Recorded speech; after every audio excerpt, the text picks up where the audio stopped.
कि एक गाड़ी में जब आपको टक्कर लग जाती है तो आप गाड़ी को नहीं, चालक को लापरवाही की शिकायत करते हैं। बिना चालक के गाड़ी चल नहीं पाती है। तो मेरे भीतर बिना मेरे निश्चय ही कोई जीवन नहीं होगा। आपकी ये अमुक्त होने की संकल्पना कोई गप तो नहीं? हाँ, एक बात इसमें अब तो जांची जा सकती है कि ऑटो पायलट भी हो सकता है। ऑटो पायलट की भी एक संभावना है। हमारी तकनीकी इतनी आगे हो गई है कि हवाई जहाज ऑटो पायलट मोड पे डाल करके आराम से पायलट जाता है, यात्रियों से बतियाता है, एयर होस्टेस से बतियाता है, खा पी करके भी वापस लौट आता है अपनी सीट पर और विमान उड़ता रहता है। और अगर और भी ज़्यादा विज्ञान ने प्रगति की तो सड़कों पर दौड़ने वाली गाड़ियाँ वो भी विदेशों में हो सकता है पहले से हों, पर यहाँ भी दौड़ने लगेंगी और ज़्यादा त्रुटिहीन तरीके से वे ड्राइव कर पाएंगी। मशीनें बहुत, रोबोट बहुत त्रुटिहीन तरीके से अपना काम करते हैं। सर्जरीज भी कंप्यूटर करने लगे हैं, सर्जरी भी रोबोट करने लगे हैं, जो कि जिसमें बहुत कम त्रुटि की संभावना होती है। तो यह तो संभव है। आप देखिए, मुझे एक कहानी याद आती है। एक बार क्या हुआ कि एक महावत बीमार पड़ गया। राजा का महावत था, तो उसने अपने बेटे को भेजा कि तुम जाकर के आज कहीं जाना हो राजा साहब को तो लेके जाना। महावत गाड़ी पे आगे बैठता है,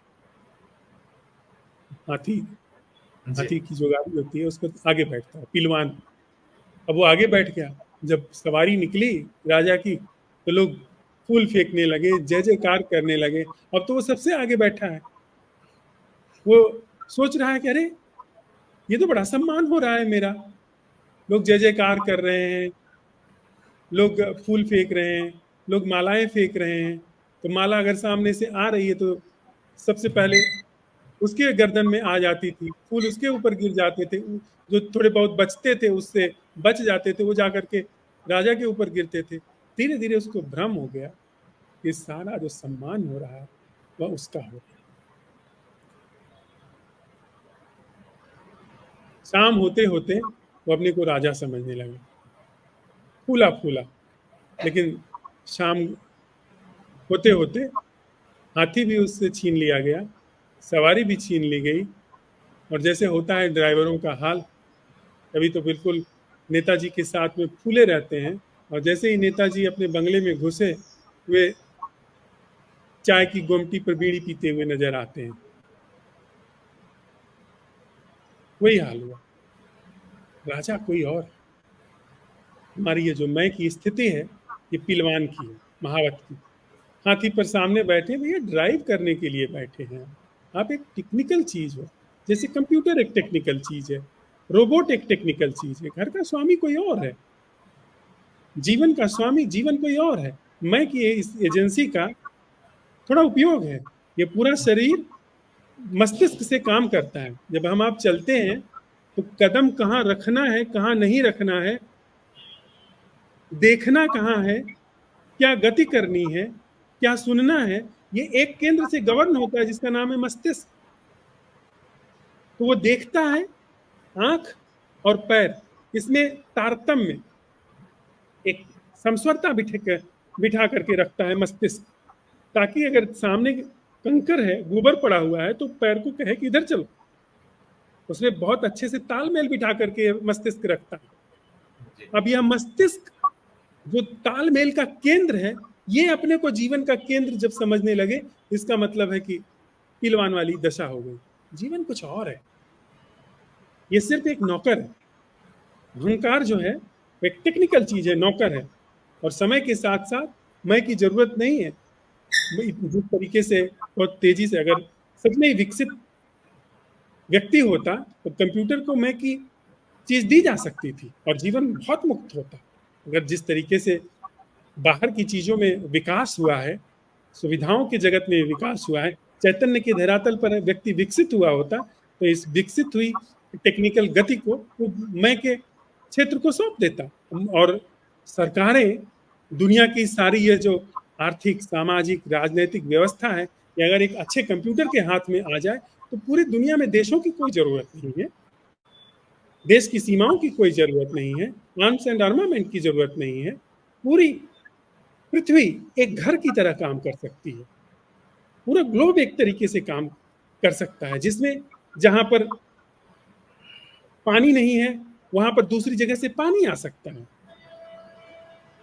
जहां पर बहुत ज्यादा खाद्यान्न पैदा होता है वहां से खाद्यान्न उस जगह पर जा सकता है जहां पर खाद्यान्न कम है। बहुत सारे ऐसे, डेनमार्क ऐसे देश हैं जहां पर दूध का बहुत उत्पादन होता है, लेकिन वे अपनी इकोनॉमी को सुरक्षित करने के लिए वो अपना जो दुग्ध उत्पाद है वो जब नहीं बिकता है तो ले जाके समुद्र में डुबो देते हैं। वो उसको फ्री में नहीं देते हैं क्योंकि उसका उनकी अर्थव्यवस्था पर असर पड़ जाएगा।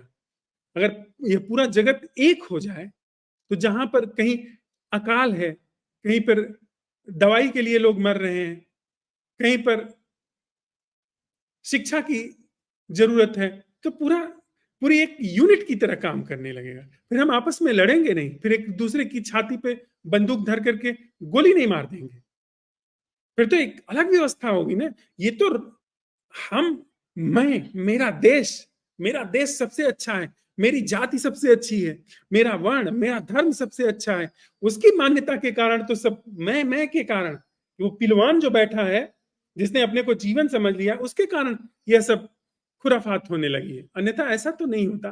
बेहतर होता कि यह चीज कंप्यूटर के हाथ में चली जाती, जीवन अपनी जगह जागा हुआ खिलता रहता, जो रोजमर्रा की चीजें हैं वो कंप्यूटर संभालता, व्यवस्था संभालता, वो कैसे कहां से क्या सप्लाई करना है, कहां पर किस चीज की कमी है। हो सकता है वो अच्छे कैमरों से देख लेता कि कौन व्यक्ति बीमार पड़ रहा है, वो किस चिकित्सा की उसको जरूरत है, ऐसा हो सकता था। तो निश्चित रूप से हम ये कह सकते हैं वह जो ड्राइवर है वो एक टेक्निकल चीज है, लेकिन ड्राइवर जीवन नहीं है। ड्राइवर वह चीज नहीं है जो सवारियां भीतर बैठी हुई है।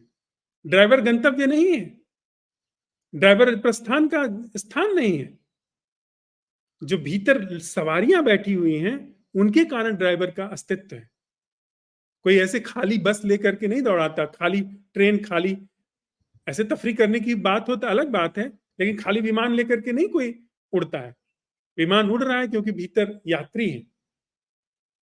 तो जीवन है भीतर जिसके लिए ड्राइवर है, और ड्राइवर की कमी वो तकनीकी से पूरी की जा सकती है। आप देखें, कंप्यूटर अगर ड्राइवर है, रोबोट ड्राइवर है, राग द्वेष उसको नहीं होगा। अगर उससे चूक हो जाएगी सीखेगा और वो अगली बार वैसी गलती नहीं करेगा। पर हमसे अगर टक्कर हो जाती है, गोली चल जाती है। तुम्हारी इतनी हिम्मत, मेरी गाड़ी को टक्कर मारे। फ्रस्ट्रेटेड हम लोग भिड़ जाते हैं एक दूसरे को, जान की नौबत आ जाती है। वह नहीं होगा। अगर मैं नहीं है तो ये सब जो राग द्वेष जो हम लोग लड़ रहे हैं वह चीज नहीं होगी।